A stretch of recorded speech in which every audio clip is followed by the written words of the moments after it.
새 사람을 입으라. 에베소 5장 1절로 2절에 이 말씀을 가지고 오늘 은혜 나누는 시간 되겠습니다. 우리 에베소에서 보면 우리 많은 성도들에게 변화의 삶에 대해서, 거룩하고 변화된 삶에 대해서 얘기하고 있습니다. 그러나 또 야고보에서는 우리의 행함을 또 강조하고 있습니다. 그래서 에베소와 야고보서를 보면 하나님의 긍휼과 은혜보다는 우리 행함을 강조하고 또 변화된 삶을 강조하는 것을 볼 때 구원받은 것이 우리의 그 변화된 삶이 없으면 구원받은 삶이 성도가 아니라는 그런 행위 구원에 쉽게 빠지게 되는 것입니다. 그렇다면 성도는 다 에베소의 말씀처럼 완전히 변화되는 새 사람을 살지 못한다면 그 구원은 이루어질 수 없는 것일까요? 다 가짜가 되고 마는 것일까요? 그렇지 않다면 거룩함을 입은 성도라 할지라도 육신을 입고 있는 실존이라는 측면에서 볼 때 우리는 죄성과 악성이 반복적으로 싸우면서 번민하게 갈등을 겪고 어떻게 이것을 헤쳐나갈 수 있을까 하는 이 현실을 성도들은 어떻게 받아들이고 있을까요? 내가 구원받은 백성인데도 이것을 다 행하지 못할 때 그 갈등을 우리는 안 느낄 수가 없죠. 그런 측면에서 이 서신서가 쓰여진 것을 우리는 먼저 알고 그러한 그 성도들의 우리 그리스도인들의 그 갈등을 어떻게 해결하고 어떤 마음가짐을 가져야 하는지를 사도 바울은 잘 얘기하고 있습니다. 먼저 우리가 새 사람이 되기 위해서 주님을 본받는 자가 되라 했는데 여기에는 은혜가 전제되어야 합니다. 그래서 바울이 에베소 교인들에게 살면서 그리스도인의 영성이 잘 나타나지 않는다고 말하면서 옛 사람의 방식, 율법주의, 인본주의로 돌아가지 말라고 권고하고 있는 것입니다. 이런 흐름을 기억하면서 우리가 에베소를 읽지 않는다면 우리도 역시 동일한 실수를 반복하는 그런 사람이, 그러한 신앙인이 될 수 있다는 것입니다. 그래서 그 중에 그 중간에 바울은 우리에게 구원과 고난에 대한 이 모든 것이, 구원에 관련된 이 모든 것이 결코 하나님의 행위나 노력으로 얻는 것이 아니고 오직 은혜로 된 것임을 상기시키면서 거룩한 삶은 성도가 마땅히 지켜야 할 목표이지만 우리에게 이방적인 요소가 나타난다고 그가 구원이 축소된 자는 아니라는 것입니다. 그러니까 우리의 행동이 구원받은 자지만 거룩한 행동이 꼭 다 나타나는 것은 아니라는 것이죠. 또 그러한 죄를 졌다고 해서 꼭 그가 구원받지 못한 자라고 판단할 수도 없다는 것입니다. 그래서 중간에 은혜를 듣고 나오는 은혜를 말하고 있는 것이에요. 에베소 2장 8절에 보면 8절로 9절에 보면 너희는 그 은혜에 의하여 믿음으로 말미암아 구원을 받았으니 이것은 너희에게서 난 것이 아니요 하나님의 선물이라. 행위에서 난 것이 아니니 이는 누구든지 자랑하지 못하게 함이니라. 은혜가 배제된 새 사람은 있을 수 없습니다. 이것을 무시하면서 반드시 주장하는 것이 성도의 칭의와 성화를 다른 것이라고 하면서 의롭다함을 입었지만 성화되지 못한 자들은 어떻게 정립해야 될지 벽에 부딪히면서 결국 상급론으로 흐르게 되는 것이 오늘날 기독교의 딜레마였던 것입니다. 그러나 성경은 성도의 성화는 지향성의 문제이지 차원의 문제가 아니라는 것입니다. 즉, 세 사람이 성화적인 측면으로 지향적인 그 문제가 무엇인가를 우리는 알아보아야 될 것입니다. 우리가 지금 얻고 있는 성도의 신분과 지위는 은혜에서 비롯된 것이며 그런 측면에서 우리는 완성된 구원을 은혜 안에서 누리고 있지만 거룩한 성도의 지향성과 방향이 경주는 아직 끝나지 않았다는 것입니다. 주님이 내 안에서 소원을 두고 행하시는 성령의 행하심을 천국에 갈 때까지 주님께서 성도의 완성된 영화를 맛보게 하시기 위해 끝까지 견인해 가실 때 하나님의 미래적인 구원을 믿어야 합니다. 그러므로 우리는 아직도 죄의 몸에 살기에 보시다시피 자주 허점도 보이고 실수하는 것도 목격하게 되는데요. 이것이 이상한 것이 아니라는 것입니다. 다만 성도가 그 목표를 향하여 달려가는 시점에서 쓰러지고 넘어질지라도 계속 앞에 표대를 향하여 나아가는 것이 구원의 현재를 살아가는 성도의 바른 자세라는 것입니다. 그래서 성도는 계속 그리스도를 배워야 하는 것이고, 그렇다면 우리는 그리스도를 어떻게 배워야 하는 것입니까? 그 점을 우리 같이 에베소 4장 17절로 24절을 같이 봄으로 알겠습니다. 에베소 4장 17절로 24절까지요. 그러므로 내가 이것을 말하며 주 안에서 증언하노니 이제부터 너희는 이방인인 그 마음에 허망한 것으로 같이 행하지 말라. 그들이 총명이 어두워지고 그들 가운데 있는 무지함과 그들의 마음의 굳어짐으로 말미암아 하나님의 생명에서 떠났나니 또다. 그들이 감각 없는 자가 되어 자신을 방탕방임하여 모든 더러운 것을 욕심으로 행하되 오직 너희는 그리스도를 그같이 배우지 아니하였느니라.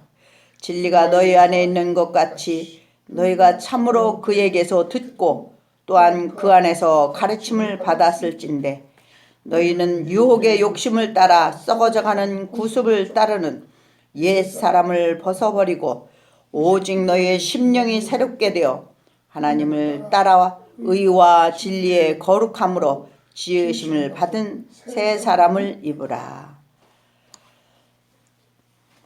여기에 말씀을 볼 때 우리가 예수 그리스도를 계속 배우고 아는 것이 새 사람이 되는 길인 것입니다.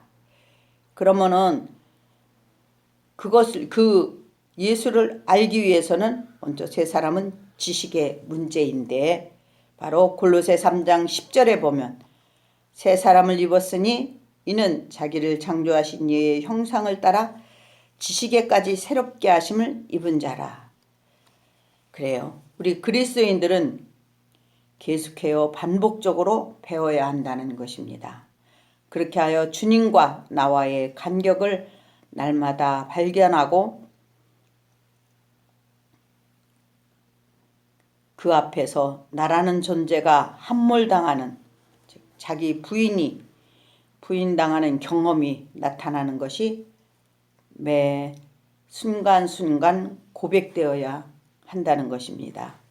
그렇게 고백되어질 때 이것이 날마다 나를 새롭게 변화시키는 것입니다. 이것은 사도 바울은 이렇게 묘사하고 있죠. 고린도후서 4장 16절에 보면 그러므로 우리가 낙심하지 아니하노니 우리의 겉사람은 낡아지나 우리의 속사람은 날로 새로워지는도다. 이 말씀을 볼 때 우리의 겉사람은 후패하지만 속사람은 날로 새롭게 된다고 했습니다. 여기서 겉사람이란 육적인 나의 허물을 벗겨져야 하며 속사람인 그리스도 안에 있는 내가 드러나야 된다는 것입니다. 그러므로 이것은 내가 얼마나 더 깨끗해졌느냐 아니냐의 문제가 아니라 내가 주님께 얼마나 정복당하였느냐 영적인 문제인 것입니다. 이럴 때 더 이상 내가 잘 나가는 것이 아니고 나의 의가 왕됨이 힘껏 나를 힘있게 살려주는 그런 예수가 아니라 날마다 나를 치고 들어오는 정복자요 통치자로서의 의의 주님의 능력이 내 안에 경험하는 것, 그것은 나 없음의 자리인 것입니다. 그전에는 내가 예수로 뭐든지 할 수 있다라고 하고 달려가는 나였다면 은혜를 알고 있는 지금의 나는 주님의 오직 주님 앞에서 나를 내려놓는 주님 앞에 정복당하는 내가 되어야 된다는 것입니다. 그리고 날마다 순간마다 나의 무력감이 연약함이 폭로될 때 당신의 신앙이 그러한 신앙인이 될 때 이것이 그리스도인의 성숙인 것입니다. 더 나아가서 성화라고 하는 것인데요. 여러분 예수를 배우셨습니까? 어떤 예수를 배우셨습니까? 우리는 주님을 만나는 날가장 내가 죽어야 예수가 내 안에서 살아나는 그런 주님을 배워야 하고 나의 주님으로 받아들여야 할 것입니다. 여러분, 제자들이 천국에 대하여 생각했던 것은 어떤 것이었습니까? 그들은 우주 밖에 있는 물질의 세계, 즉 우리가 사후에 어떤 장소로만 내가 갈 것을 믿고 있었습니다. 그러나 예수께서는 천국은 침노를 당하나니 침노하는 자가 빼앗느니라 라는 마태복음 11장 12절에 있는 말씀 때문에 천국에 들어가기를 힘써야 들어갈 수 있는 어떤 세계로 바로 바라보았던 것입니다. 제자들은. 그런데 주님은 이미 너희 안에 천국이 임했다고 말씀하시는 것을 볼 때 마태복음 11장 12절에 그 의미하는 것은 그 의미는 제자들에게 임하는 하나님의 나라, 왕이신 그리스도의 오심을 말하는 것입니다. 또한 하늘의 계시가 임해서 택한 백성들이 인침을 받고 그리스도의 통치권 안으로 들어가게 된 상황이 천국이라는 것입니다. 이렇게 천국이 임한 자들에게는 나의 뜻을 세우는 나라가 아니라 하나님의 나라의 권세에 내가 굴복당하게 되므로 하나님의 뜻이 이 땅에 그리고 내 안에 이루어지게 된다는 것입니다. 그렇게 될 때 주기도문에서 얘기하듯이 나라에 임하옵시며 뜻이 하늘에서와 같이 땅에서도 이루어지이다가 성취되는 것입니다.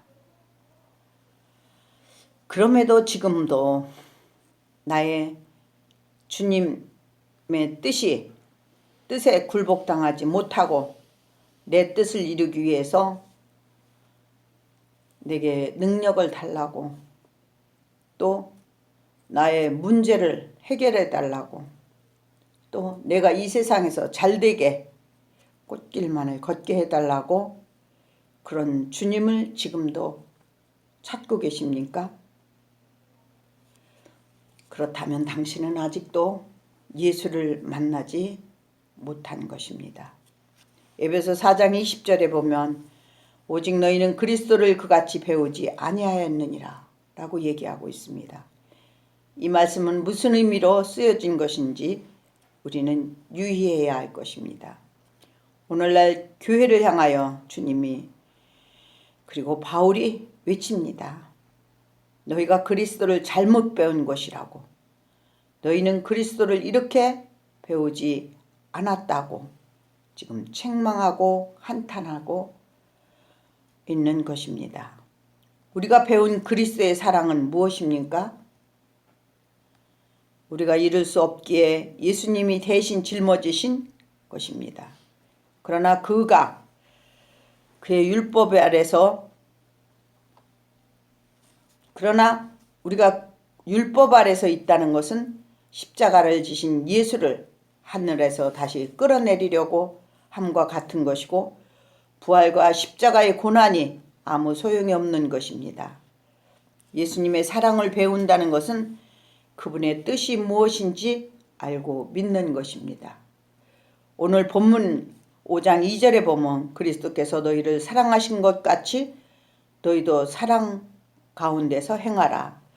그는 우리를 위하여 자신을 버리사 향기로운 제물, 희생의 제물로 하나님께 드리셨느니라.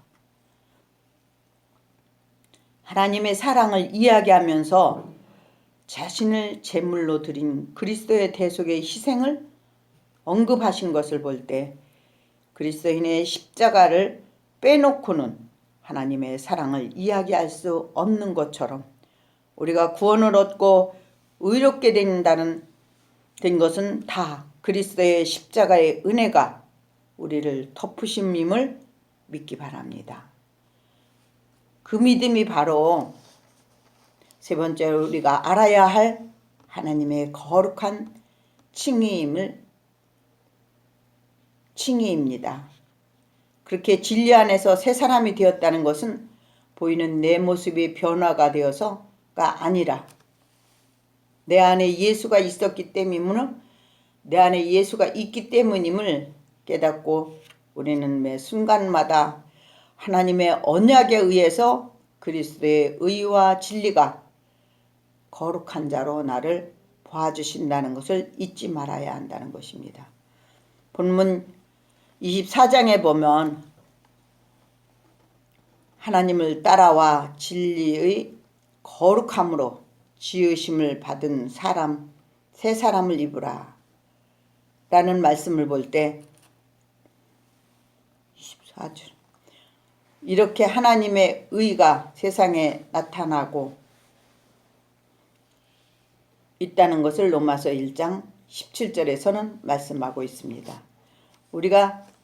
우리의 구원의 복음이 내 안에 있다면 성령의 역사를 통해서 내가 죽을 죄인인 것을 깨닫게 하심으로 십자가의 보혈이 나를 덮음으로 거룩하고 영화로우신 하나님의 자녀가 되는 신분으로 바꿔주심을 발견하는 것입니다. 하지만 아직도 새 사람이 무엇인지 옛 사람이 무엇인지 구분이 안 되는 분들에게는 아직 자기 십자가를 지고 주님을 따른다는 것은 고행으로 들릴 것입니다.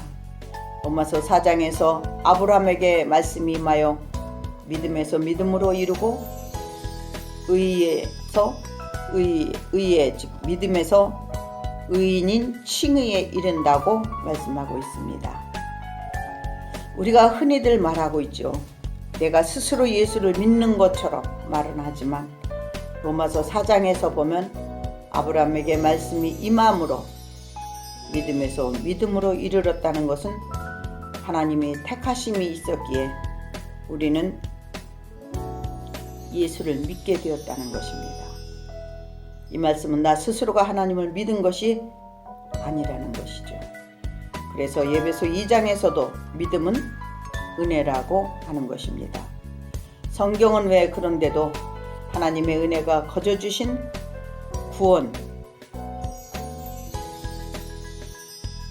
구원이요 그리고 위로부터 임해야 되는 믿음임을 강조하고 있을까요? 그것은 은혜가 전제되지 않는 나의 모든 행위는 하나님의 영광을 가리는 죄악으로 보기 때문이라는 것입니다. 왜냐하면